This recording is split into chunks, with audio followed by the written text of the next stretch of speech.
The email landed like a stone in a still lake, and the ripples touched everything Sarah Evans cared about. She read the subject line 3 times, Q3 forecast, and emergency strategy, before she finally clicked.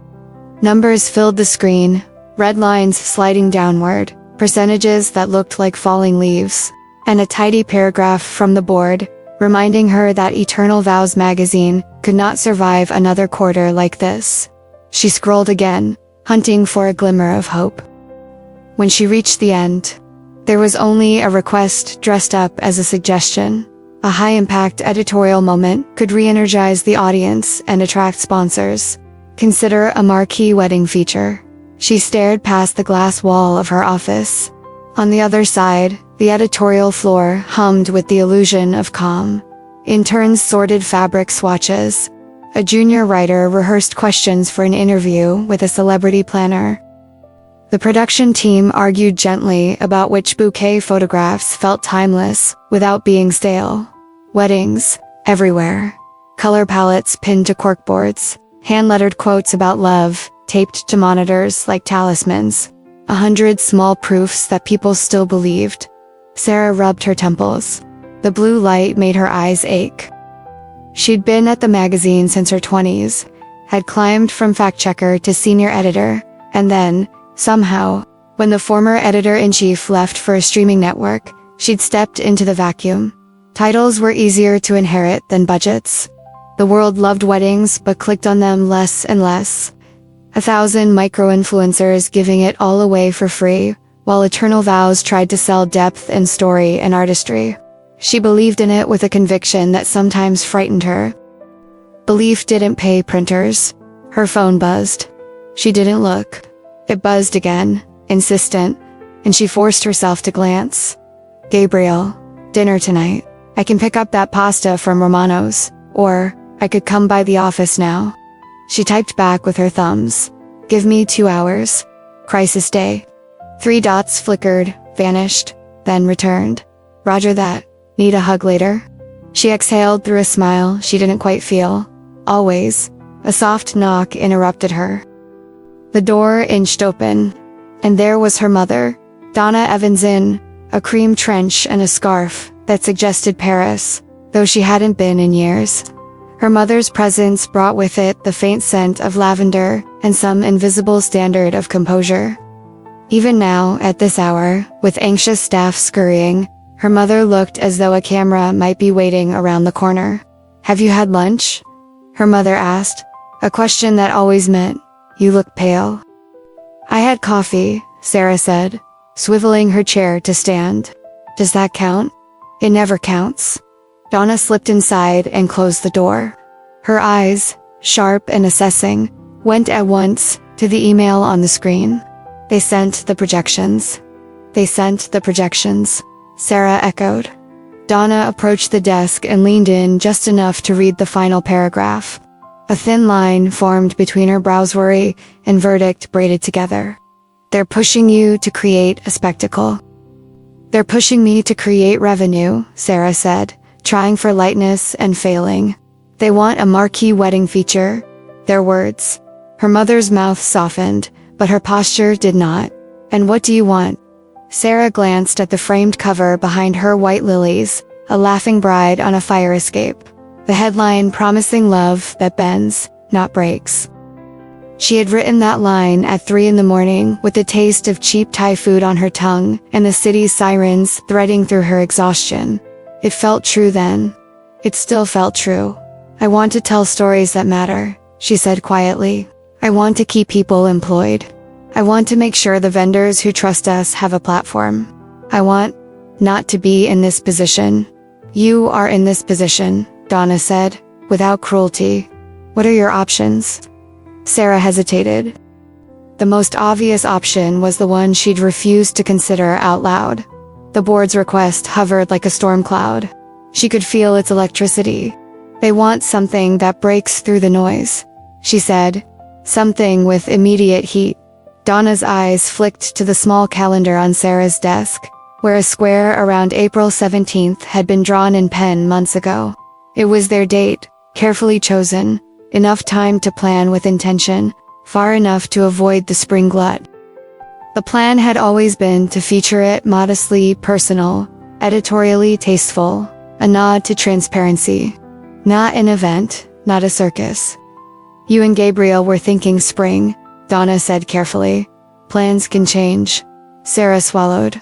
It can't be about saving the magazine, she said. I won't reduce my marriage to a stunt. Who said reduce? There are ways to honor love and also be strategic. The truth is the truth. You are the face of this brand right now. People follow you because they trust you. They have since you started writing those columns about why you chose a secondhand dress for your friend's ceremony, and why handwritten vows still matter in a world that scrolls. If you shared this with them, the real thing, they might show up for you. For eternal vows. Sarah gripped the back of her chair.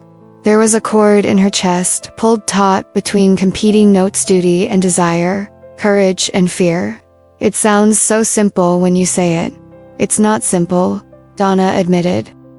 But most things worth doing aren't. A silence, settled, companionable at first, then crowded with everything unsaid. The late winter light was pale and honest, showing her the dust on the window frame. The faded corner of a corkboard photo where a former assistant had once taped a Polaroid of the staff. She remembered their faces, some now at other publications, some in entirely different careers, some gone from the city entirely. Movement was the rule. Marriage, she'd always thought, was an act of defiant stillness in the stream, a choice to root. Her phone buzzed again. This time, it was an unknown number. She declined the call. Donna watched her. When I was your age, she began, and Sarah's smile came automatically. The well-worn preface to every Evans family parable. I thought stability was something the world gave you as a reward for trying hard enough. I have since learned that stability is something you build, plank by plank. Sometimes you borrow a plank from a friend. Sometimes you hand over your own. Sometimes the plank you thought would hold becomes a reed, and you have to swim for a while. You don't like the idea of your wedding being a plank. I understand. Sarah felt the tiniest sting in her eyes. She blinked. I don't want to regret it. Then decide in a way that leads to pride, Donna said, and she touched Sarah's cheek, just for a second. You've always known how. The knock came this time like a drumbeater executive.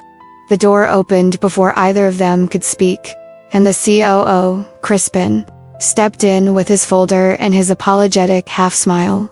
He was a tidy man who loved order and had learned to tolerate the creative mess of editorial so long as invoices were paid on time.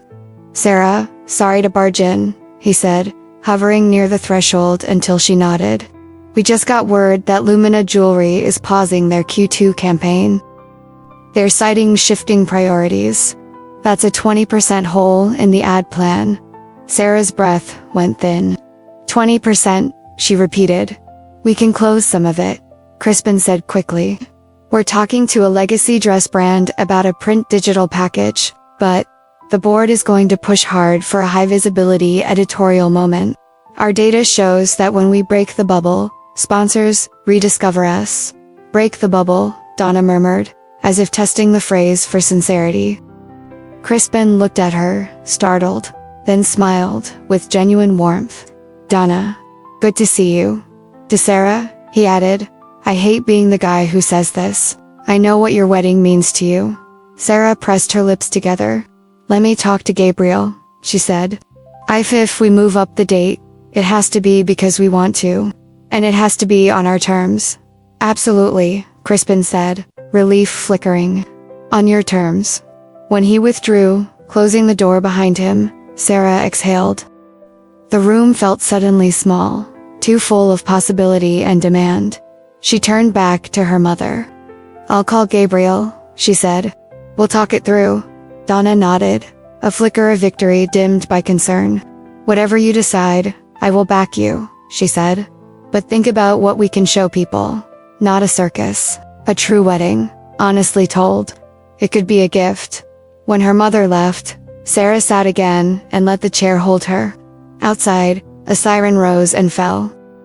She opened Gabriel's message thread and typed, "Can you come by now?" He responded so fast, she imagined he'd been waiting with the phone in his hand. "On my way."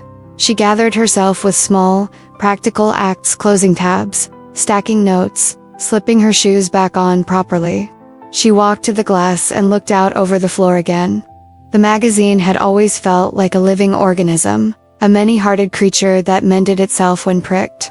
She wanted to believe it still could. 10 minutes later, the elevator chimed and opened, and Gabriel stepped out like a warm weather front. He had that calming smile people perceived as leadership. Even in a hoodie and coat, he looked like the male lead in a romantic drama, which sometimes made Sarah both proud and amused.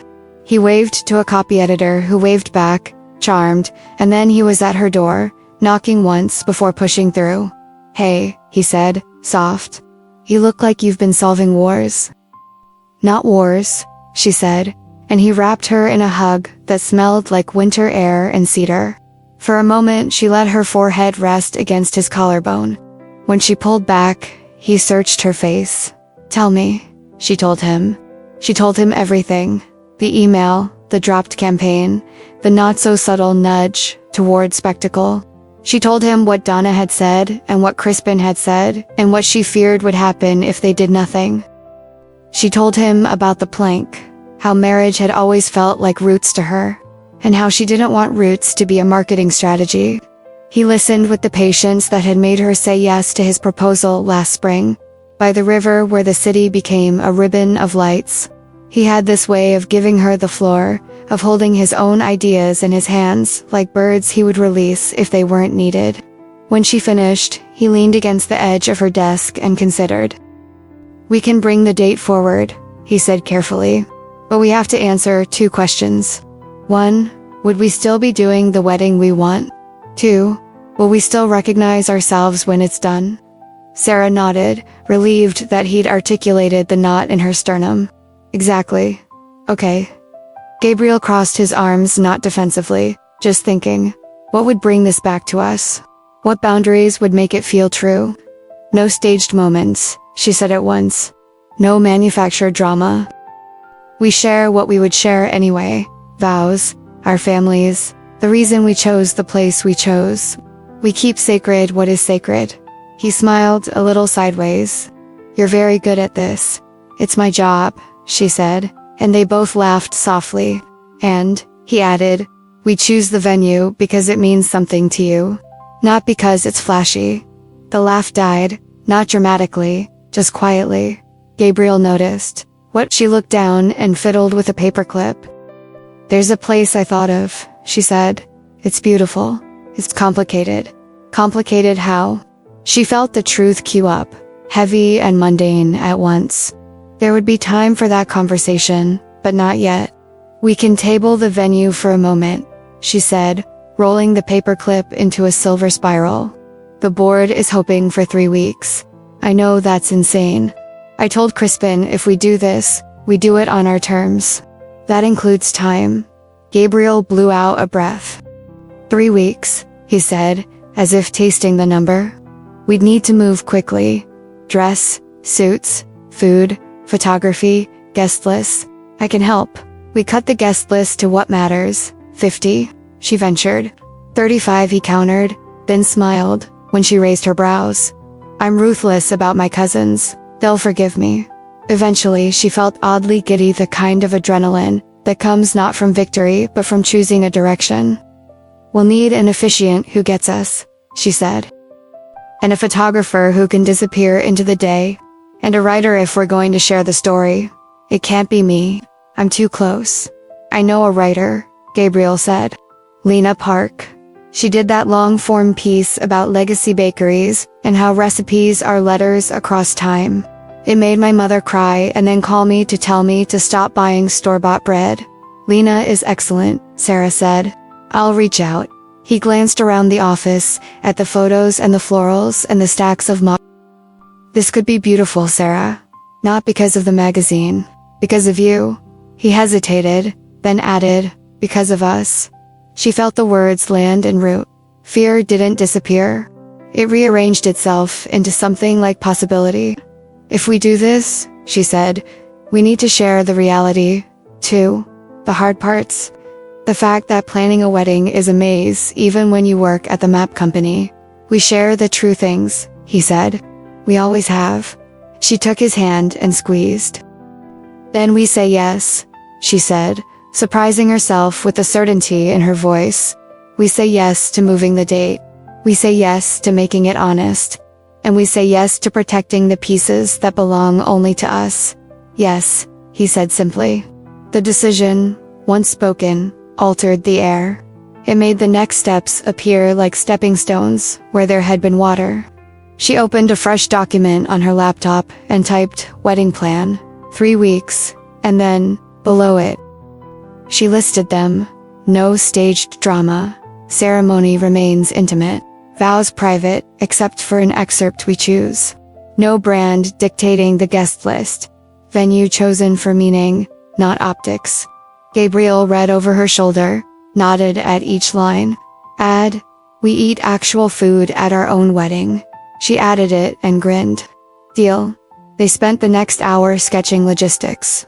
He would call his parents. She would talk to the board. They would both brace for the avalanche of opinions that always followed a bold choice. At some point, Donna returned with takeout containers. As if she had known the exact moment hunger would break through the adrenaline. The three of them ate at the small round table by the window. The conversation, practical at first, permits electricity. Rain, plant sand, then drifting toward memory. How Gabriel had proposed. How Sarah had once sworn she'd never have a real bouquet. Then changed her mind after interviewing a florist who spoke about peonies as if they were old friends. When the sky blackened and the office thinned, Gabriel stood, kissed her forehead, and said, I'll start making calls. He took the trash to the bin and told Donna he would walk her to the elevator. Sarah listened to their footsteps receding, to the elevator doors closing with a soft sigh, to the hum returning to its night register. Alone again, she turned to the window. The city spread out like a constellation of tiny promises. Somewhere in the web of streets was a place she had loved long before the magazine, long before Gabriel. The thought rose, uninvited Willowbrook.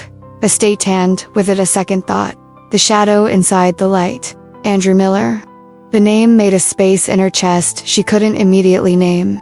Not pain. Not exactly. Something like the ache when a song you haven't heard in years starts playing, and the air rearranges into the year you first knew it. She closed her eyes, breathed in, breathed out. There would be time to untangle that. For now, she would keep moving. She opened her email and wrote to Crispin and the board. We've discussed as a family and are willing to move the wedding date forward to 3 weeks from now, provided that editorial leadership retains full control over narrative, scope, and boundaries. This will be an honest story about love under pressure and the choices that define us, not a spectacle. If we can agree on those terms, we will proceed. She read it twice, hit send, and felt the forwarding of fate begin. Before she shut down her computer, she drafted another message, this one to a stranger she'd admired from afar. Subject: inquiry, feature writer for an intimate wedding story. She asked Lena Park if she would consider stepping into their lives for a month, writing with tenderness and restraint. She described the project in 20 thoughtful lines and ended with, if you say yes, we will be grateful. If you say no, we will understand. Either way, thank you for your work. She sat back. Her reflection in the dark glass looked like someone on the verge of something. Someone who had finally chosen the direction of her courage. The city shone. Behind her, the office lights hummed. She reached for her coat, flicked off the lamp, and stepped into the hallway. As she walked to the elevator, her phone buzzed in her pocket again. She didn't look until the elevator doors closed and the metal box began its gentle descent. Unknown number. Sarah, it's been a long time. Is this still your number? AM. She stared at the screen as the floors ticked past. The ache became a pulse. When the doors slid open to the lobby, she typed after a long, still moment, yes, it's still me. Then, because honesty had already been chosen once that night, She added, "Hello, Andrew." Willowbrook Estate sat at the edge of town like a memory that refused to fade. Old stone, warmed by years. Lawns combed into velvet. The river curving along its border with the patience of a lifelong friend. Sarah parked by the iron gates and turned off the engine. For a few seconds, she let the quiet settle, as if the car needed to cool its thoughts as much as its engine.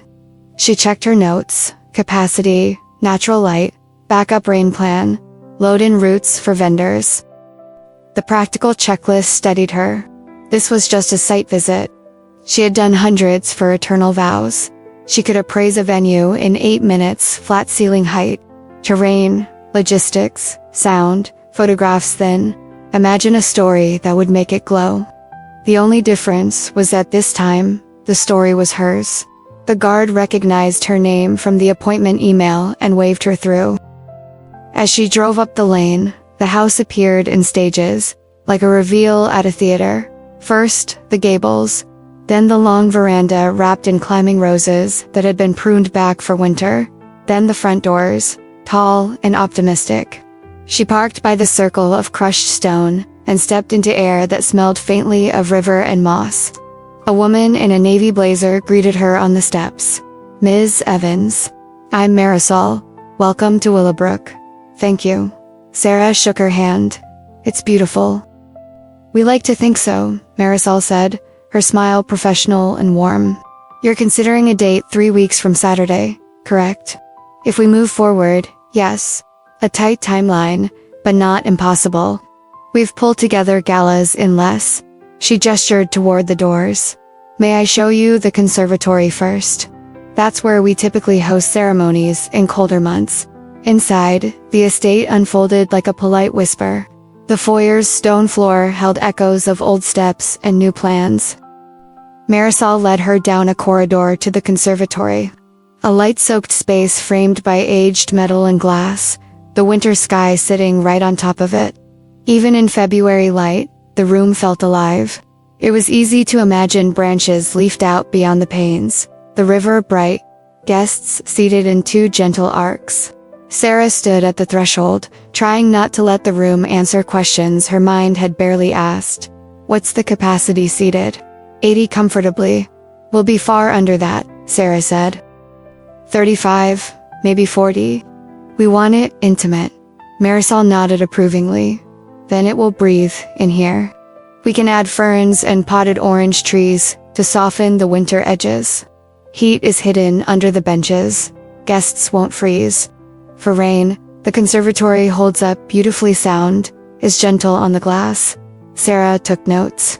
She pictured vows spoken in voices, not trying to impress a crowd. Vows meant only for 2 and the few who loved them most. She pictured photographs filled with reflections and greenery, not spectacle, but quiet. Her pulse settled into the idea. She asked about power sources for sound, vendor access through side doors, where the sun would fall at 3 p.m. Marisol answered easily, then said, "After this, I can show you the river lawn. Some couples will risk an outdoor ceremony even in early spring." She tilted her head, as though choosing her next sentence. "And, of course, you'll want to see the ballroom." "Of course," Sarah said. "Thank you." They walked. Staff moved like a well-rehearsed cast, adjusting linens, cataloging rental chairs. In the ballroom, chandeliers hung like quiet constellations. The room had scale without shouting. Sarah walked the length of it, counting steps, imagining a long table of simple arrangements: branches, fruit, soft candles. She thought of a menu that felt like a letter to childhood: roasted chicken, winter greens, something citrus for brightness. She wrote "actual food for us" in the corner of her page, and the reminder made her smile. At the far end of the ballroom, the veranda doors opened to a view of the river. Sarah stepped out. The breeze lifted her hair and carried the clean scent of water. Down the slope, a willow tree leaned toward its own reflection, the green of its weeping branches still tightly furled. Farther along, a boathouse sat sturdy and white. She had been here before. The knowledge rose in her like a tide. and for a heartbeat she stood inside 2 times at once the present. And 5 summers ago, when she had come as editor, not bride, to interview the previous owner about the estate's restoration. That day had ended with lemonade on the veranda and a drive back to the city with the windows down, an aftertaste of something almost like peace. Willowbrook was sold last year, Marisol said, as if reading her thought. We've continued most traditions, kept much of the staff. There are a few changes. Our new owner has implemented, mostly improvements. He'll want to say hello before you go. The he was inevitable. Sarah nodded, schooling her face. I'd be happy to meet him, she said, her voice steady. They continued the tour: kitchen access, staff entrances, coat check, guest flow. By the time they returned to the front corridor, Sarah's notebook was a disciplined scatter of arrows and exclamation points. She felt the plan shaping itself, resolute and calm. She had almost managed to convince herself that the next part would be simple. Marisol leaned into the office doorway and spoke to someone inside. A moment later, she returned with a new expression on her face, the smile of someone about to bridge 2 lives. He's just finished a call, she said. Ms. Evans, this is Andrew Miller, Sarah said, because the sentence would be easier if she owned it. He appeared behind Marisol with the unhurried confidence of someone who knew exactly where each floorboard lay. Andrew looked familiar and unfamiliar all at once, the way a song changes when you hear it after years. His hair was a little shorter, his jaw a little more certain. His eyes were exactly the same, dark, steady, observant. Sarah, he said, and the syllables held both greeting and history. Andrew. For a beat, there was only the air between their names. Then, professionalism rose like a curtain. Andrew extended his hand. She took it. The shake was brief, formal, perfectly reasonable. Thank you for coming, he said, tone neutral. Marisol told me you're considering a date 3 weeks out. Ambitious. Ambitious is a polite word, Sarah said. But we're used to building miracles on deadlines. His mouth tilted, the ghost of a smile he refused to commit to. So I've heard. Marisol took a small step back, reading the room with admirable grace. I'll leave you to discuss particulars, she said. I'll be nearby if you need me. When she was gone, Andrew gestured toward the veranda again. Walk. They stepped outside. The river moved without noticing them. A pair of geese stitched a line across the water like a moving seam. So, Andrew said, leaning his shoulder against a column, you're getting married? Yes. Congratulations. Thank you. Silence again, not hostile, just cautious. They had once known how to speak without any effort at all. Now words were expensive. I read your last essay, he said finally, about choosing sincerity over spectacle. It was good. That's kind of you. Truth is free, he said. Kindness is extra. She almost smiled. You bought Willowbrook, she said, turning the question into a statement. That surprised me. It surprised me, too, he admitted. I came to a fundraiser here, and it felt like a place that could hold stories well. The previous owner was ready to retire. I had reasons. Reasons like a love of early mornings and endless maintenance calls. Reasons like wanting to build something that outlives noise. He said simply, I don't mind the maintenance calls. They remind me I chose this. She studied him. The Andrew she had dated lived in apartments that collected books and guitars and half-finished projects. He had always chased meaning. Maybe this was what it looked like when someone like him found it. We're considering the conservatory, she said, returning to the present. Small ceremony. Dinner in the ballroom. No staged media moments. We'll have a writer, but she'll be invisible. I want the day to belong to the people in it, not the people watching from their phones. I can work with that, Andrew said. He glanced out at the lawn. Will you do anything outside? Even briefly. Sunset is kind here. Maybe a first look, she said, then realized she'd answered a question that assumed a certain kind of day. She cleared her throat. We're still deciding on all the rituals. And the date, he asked. You'd need the kitchen, the staff, rentals aligned. We can pull strings. I don't want strings, she said. I want a schedule that respects your team. He absorbed that with a small nod. I can hold the date for 72 hours while you confirm. I'll have Marisol send the contract terms. I assume Eternal Vows will want a location partnership, not a branded partnership, she said. A line of credit on the story, yes, but no sponsor signage or staged placements. If that affects cost, tell me. We'll pay what's fair. Fair is a word I like, he said. They looked at the river again as if to consult a neutral judge. Andrew, she said at last, because honesty had been her North Star since the previous night. I didn't expect to see you. I wasn't trying to resurrect anything. I didn't think you were, he said, and there was no accusation in it. You chose a beautiful place. I happened to buy it. The universe is allowed to be inconvenient. She let out a breath she hadn't realized she'd kept. We're going to do this quickly, she said, for reasons you can guess. He nodded once. I saw the headlines. The industry is loud. It is, she said. I intend to be quieter. For the first time, the smile reached his eyes. That's a strategy I can endorse. Footsteps approached softly, Marisol with a leather folder. Provisional hold confirmed for 3 weeks from Saturday, she said. I'll email the draft agreement. If you have a preferred floor plan, we'll tailor the flow. Chef has a winter menu he'd like you to consider: citrus, fennel, roast chicken, a lemon tart that could make you forgive February.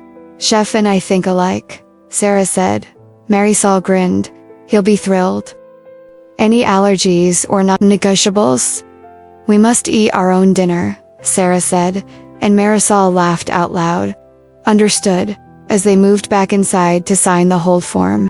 Sarah felt a shift, not a dramatic turn, but the slow click of pieces finding their intended places. The venue had meaning. The timeline was possible. The boundaries were clear. The past was present but not in charge. At the door, Andrew offered his hand again. Whatever you decide, I'll make sure Willowbrook serves it, he said. You'll have what you need, but not more than you want. Thank you, she said. That matters. On her way back to the car, she paused once to look at the willow tree leaning toward the river, its reflection wavering and whole. She thought of vows as promises made toward a future neither person could predict. She thought of the word home as something you built plank by plank, even inside a place that had once held other versions of you. Her phone buzzed. Gabriel, how's the place? She typed. It's right. Then, after a second, we need to talk through one complication. Call you in 10. Always, he replied. Sarah slid into the driver's seat, set the folder on the passenger side, and took one last look at the house that was suddenly part of their story. Then she started the engine and followed the lane back to the road, the river keeping pace just out of sight. Sarah tried to focus on her notes during the drive back, but Willowbrook clung to her thoughts like perfume that wouldn't wash away. The conservatory's light, the willow tree by the river, the sound of Andrew's voice after years it, all replayed without her permission. When she reached her apartment, Gabriel was waiting with takeout boxes spread across the table. He kissed her cheek, warm and easy. So, how was it? Sarah set the folder down. The estate is perfect. Intimate, natural, adaptable to the season. The team knows what they're doing. That's good news. Gabriel unpacked containers. So, are we booking it? She hesitated. There was no simple way to soften the truth. The owner is Andrew Miller. His hand froze midair. Andrew, as in, yes, she said, keeping her voice calm. We dated a long time ago. It ended years before I met you. He bought Willowbrook recently. Gabriel leaned back in his chair, assessing that's ironic. It's inconvenient, Sarah admitted. But he was professional. He offered us the date, no drama. Gabriel studied her. His tone was even, but a shadow flickered across his expression. Are you comfortable with it? I am. It's the right venue for us. I won't let the past interfere. They ate in quiet for a while.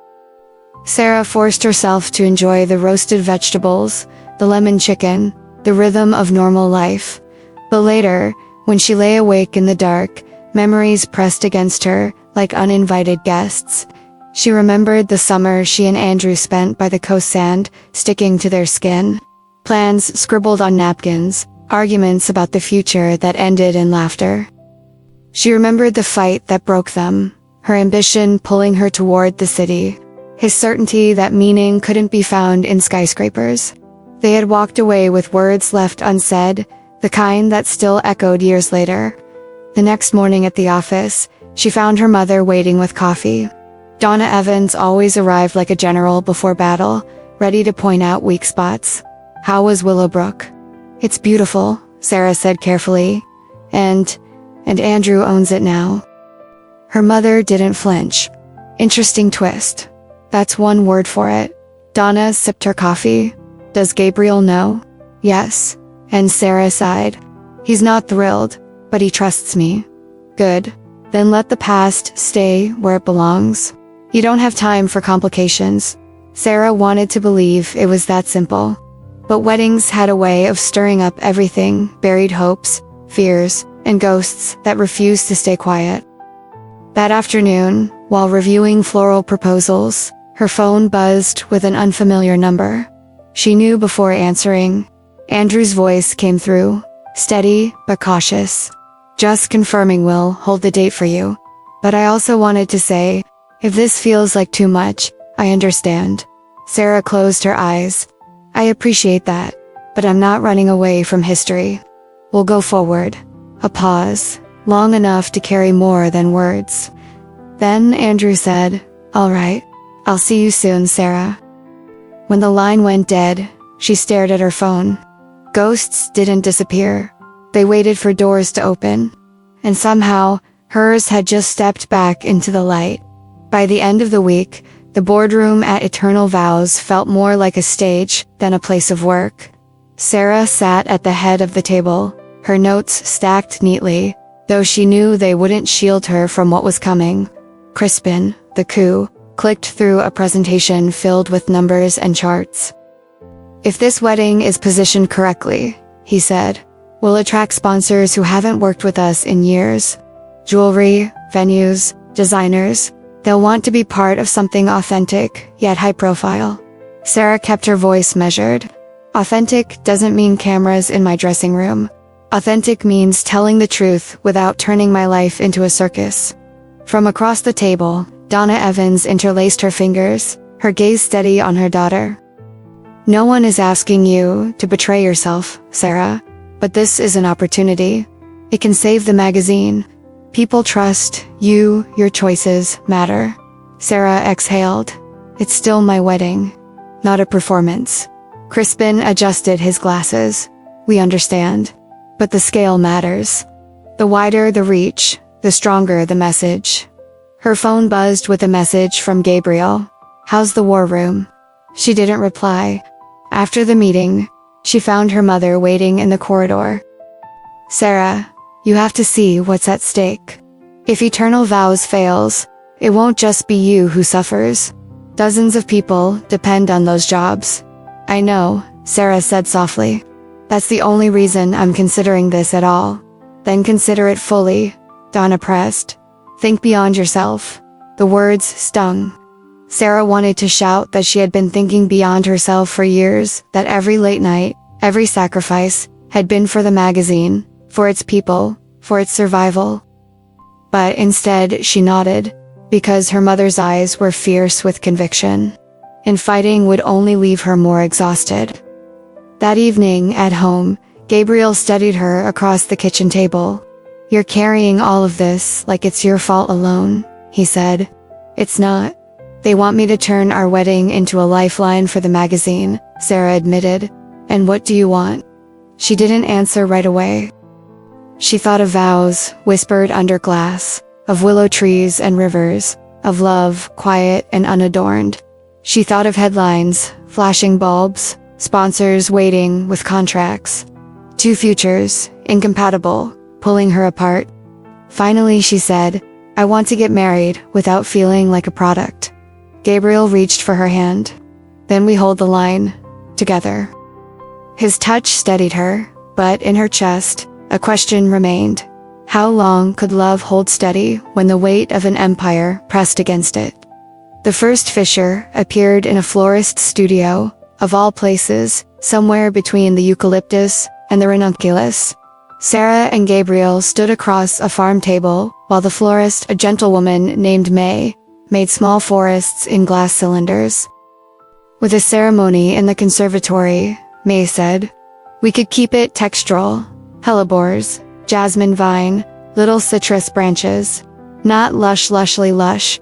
I love that," Sarah said, surprising herself with how fast the image took root. A table that feels like a path through a garden, May grinned. Then no towering centerpieces. Conversation over spectacle. Perfect, Gabriel said, but his smile didn't quite reach his eyes. He fiddled with a lemon leaf as if it might reveal a secret. And how many team members would be here? We're trying to keep the room private. 2 designers, 1 assistant for setup, 1 to strike, May said, undaunted. We're ghosts. No one notices us. The plan was elegant, restrained exactly what Sarah wanted. Still, under the ease of logistics, tension prickled. When they stepped onto the sidewalk afterward, Gabriel's voice was casual, but tighter than it had been an hour before. "So Andrew will be on site that day?" he asked. "Probably," Sarah said. "Owners float. He said he'd make sure the estate serves the plan. Right?" Gabriel shoved his hands into his coat pockets. "I'm trying to be cool about it. I am, but it's weird, Sar. It's our wedding, and he's the foundation it's built on." She halted, facing him. "The foundation is us. I know." He scrubbed a hand over his jaw. "I know.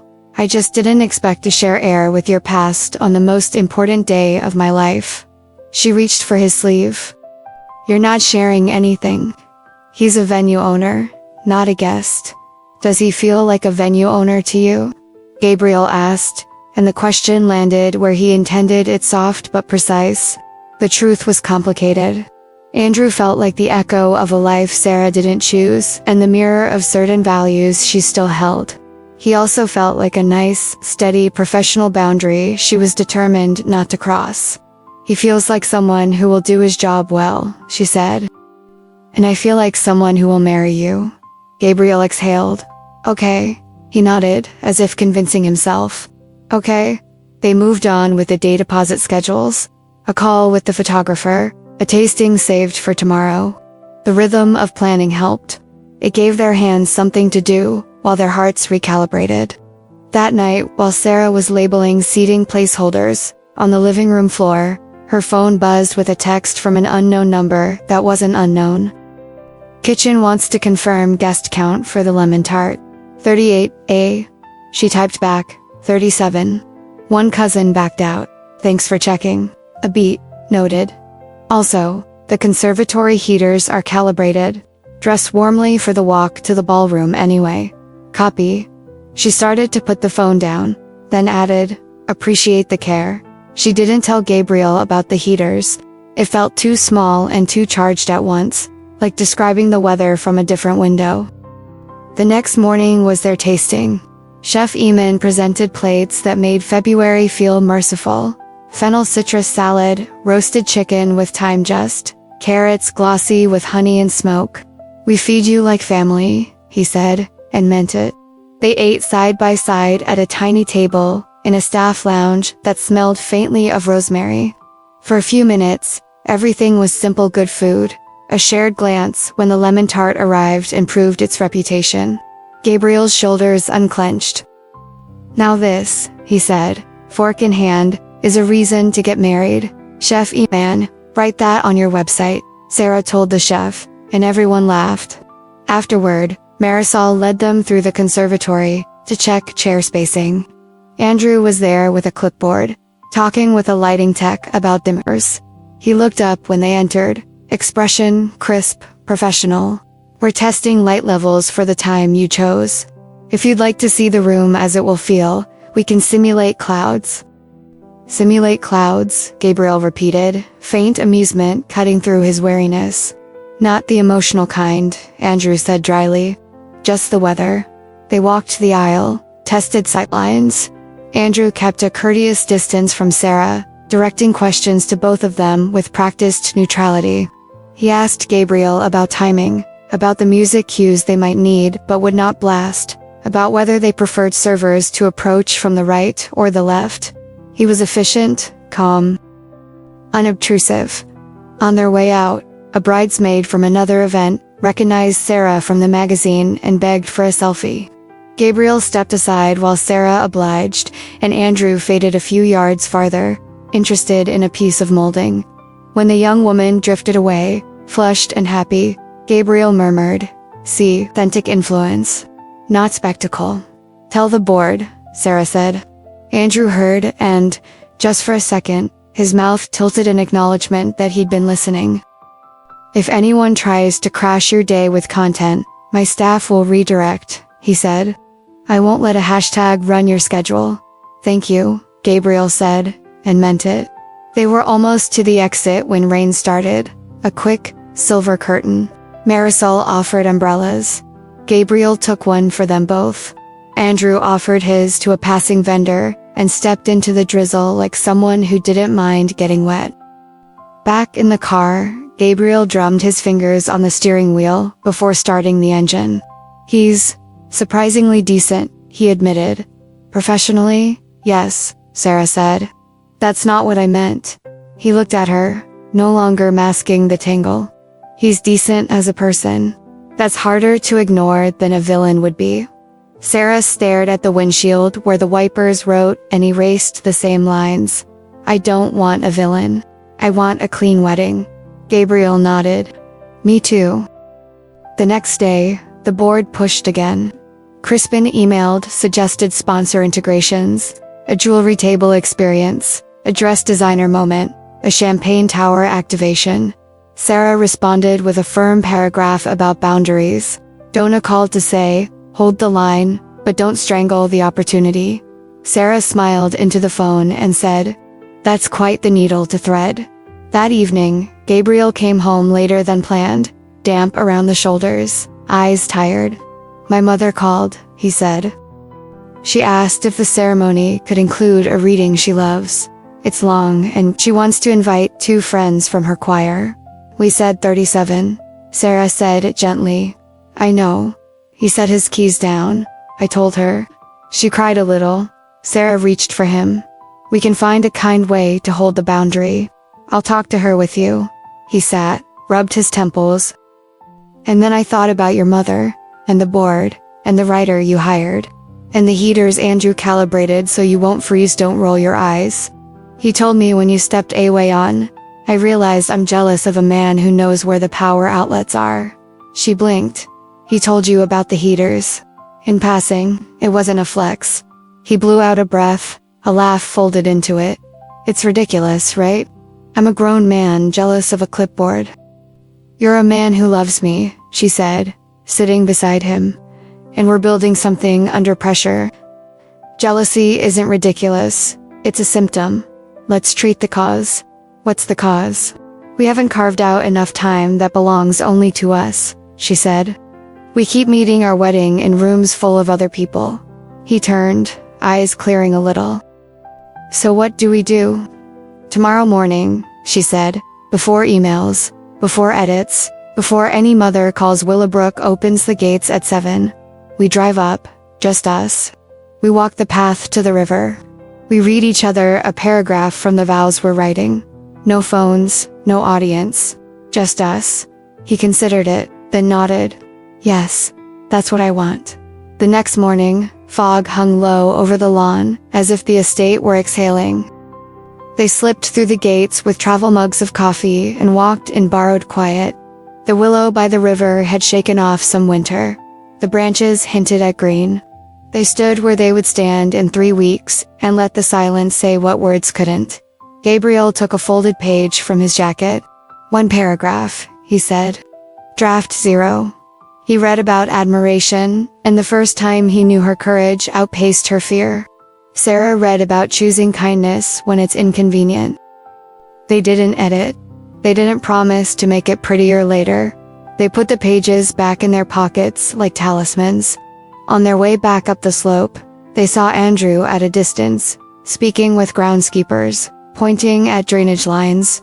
He looked over as if he'd felt the air change, lifted a hand in hello, and didn't come closer. Gabriel squeezed Sarah's fingers. "That's the boundary," he said quietly. "We draw it, he honors it, and we keep walking." They kept walking. The fog thinned. The path became clear again. The closer the wedding drew, the heavier the air around Sarah felt. It wasn't the flowers or the menu or even the whirlwind of deadlines that unsettled her most. It was the quiet truths slipping into focus. Truths she had tried not to name. One afternoon, while finalizing contracts in her office, Crispin forwarded her a sponsorship proposal that hadn't come through official channels. The attached PDF listed Gabriel Brooks as a liaison for potential investors tied to the wedding feature. Sarah blinked at the screen. Gabriel, her fiancé, negotiating sponsorships without telling her. The numbers weren't small tens of thousands, earmarked for strategic visibility.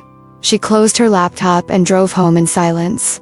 When she arrived, Gabriel was in the living room, tie loosened, phone pressed to his ear. His tone was smooth, persuasive. "Yes, I'm confident the exposure will be worth your investment.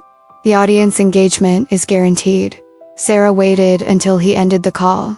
"Who was that?" she asked. He turned, startled. "Sarah, I didn't hear you come in. Who were you talking to?" He hesitated, then sighed.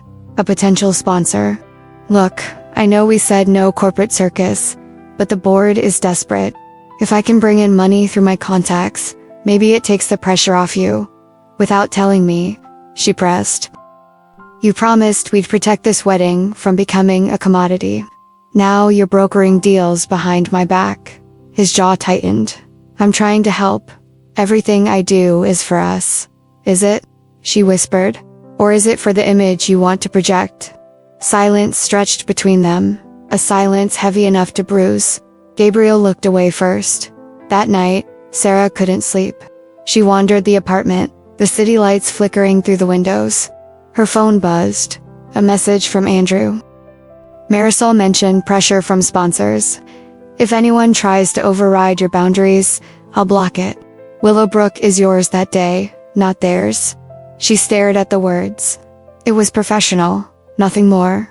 But it carried a weight Gabriel's explanations hadn't. The following morning, Sarah met her mother at a cafe near the office. Donna was already seated, her posture as straight as ever, a scarf tied neatly around her neck. "You look exhausted," Donna said as Sarah slid into the booth. "I found out Gabriel has been negotiating sponsorships," Sarah admitted. Behind my back, Donna stirred her tea with calm precision. "Perhaps he sees the bigger picture. Stability requires sacrifice." "Sacrifice of what? Trust? Honesty?" Sarah's voice cracked. "Marriage isn't supposed to start with secrets." Her mother's eyes softened, but her tone stayed firm. "Sarah, this is not only about marriage. It's about survival, the magazine, of the work we've built. Don't confuse personal discomfort with selfishness. Sometimes love for others means carrying what you'd rather drop." Sarah shook her head. "Or maybe it means refusing to betray yourself." The words hung between them. For the first time, she saw her mother hesitate, uncertainty flickering behind her composure. That evening, back at Willowbrook, Sarah found Andrew checking the conservatory's lighting. He looked up when she entered. "You seem heavy today." "Gabriel's been making deals without telling me," she confessed before she could stop herself. "My mother thinks I should accept it, but it feels like the ground is shifting under my feet." Andrew set down the clipboard. "You deserve a wedding built on truth, not transaction. You know that?" She swallowed hard. "You always believed in choosing meaning over appearances. And you always chased meaning too," he said quietly. "That's why he stopped, as if catching himself. Sarah's pulse quickened. "Why you what?" Andrew held her gaze. "Why I never stopped believing in you. Even after we ended." The air between them thickened, filled with the weight of unsaid years. For a moment, Sarah let herself imagine a different path, one where choices hadn't pulled them apart. But then she stepped back. I can't. I shouldn't. Andrew nodded. I know. But you needed to hear the truth. And so does Gabriel. Sarah left the conservatory with her heart racing. The ghosts of the past weren't just shadows anymore. They were speaking out loud, and she had no choice but to listen. The wedding was 10 days away when everything finally collided. Sarah sat at her desk with a stack of proofs when Gabriel appeared in the doorway, his face drawn tight. We need to talk. She closed the folder. About the sponsorships. Yes. He stepped inside, shutting the door. I'm sorry I didn't tell you sooner. But I can't apologize for trying to secure our future. The magazine is bleeding, Sarah. Without those deals, eternal vows may not last the year. Her chest tightened. So you used our wedding as leverage. I used my connections, he said. Connections that can help both of us. I love you. I want us to start our marriage without debt hanging over us. It isn't about debt. It's about trust. Her voice was steady, but her hands trembled on the desk. You promised we'd protect this day, Gabriel. And then you turned it into a transaction. His frustration spilled out. You're acting like love and strategy can't live in the same room. I'm trying to build something stable for us. Isn't that what you want? Not if it costs me the truth, she whispered. The silence that followed felt like a canyon opening between them. That evening, Sarah drove to Willowbrook, under the pretense of checking layouts. Andrew was outside near the willow tree, speaking with staff. When he saw her, he dismissed them and walked over.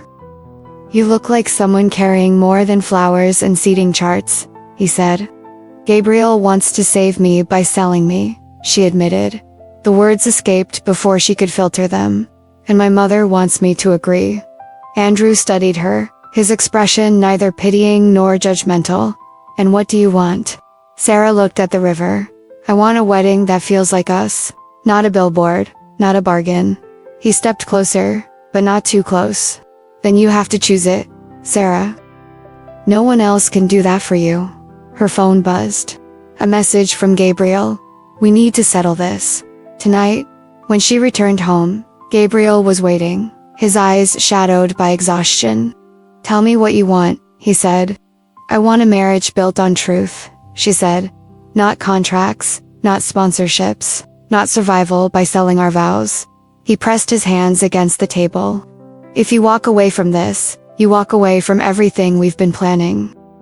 Sarah felt her heart pound, each beat like a drum guiding her forward. If I walk away, it's because I choose myself, my truth, and I won't regret that. Gabriel's jaw clenched. So that's it? She closed her eyes for a moment, then opened them with steady resolve. That's it. The words were simple, but they unlocked something vast. For the first time in weeks, Sarah felt the ground firm beneath her feet. She didn't know what the headlines would say, or how the board would spin the fallout. But she knew one thing. She would rather face chaos on her own terms than live quietly in someone else's story. The decision had been made. The morning of the wedding was supposed to be filled with bouquets and hairpins, champagne toasts, and laughter. Instead, Sarah stood in a quiet room at Willowbrook, the gown hanging untouched on its hook, her phone heavy in her hand. Reporters waited outside the gates. The board had urged her to push forward with Gabriel, to manage optics. Even Donna had pleaded, think of the magazine, Sarah. But Sarah had already chosen. When the clock struck noon, she walked into the conservatory, where family and friends sat in hushed expectation. The light poured through the glass, painting the room in gold. Gabriel stood at the front, polished and perfect, but his eyes held only strain. Sarah lifted her chin. Before we begin, she said, her voice carrying across the room, I need to speak my truth. Whispers stirred, but she pressed on. This day was meant to celebrate love. Instead, it became a stage for everyone else's survival. I cannot make vows in a room full of compromises, so I won't. Gasps filled the space. Gabriel stiffened, his jaw tight, but he didn't move. Sarah continued, her voice steady, despite the storm around her. I'm ending this wedding. Not because I don't believe in love, but because I believe in a love that is honest, one that isn't for sale. I choose to wait until that love stands before me." For a moment, silence reigned. Then Donna stood, face pale, but proud in its own way. "You're braver than I was," she murmured, and sat again.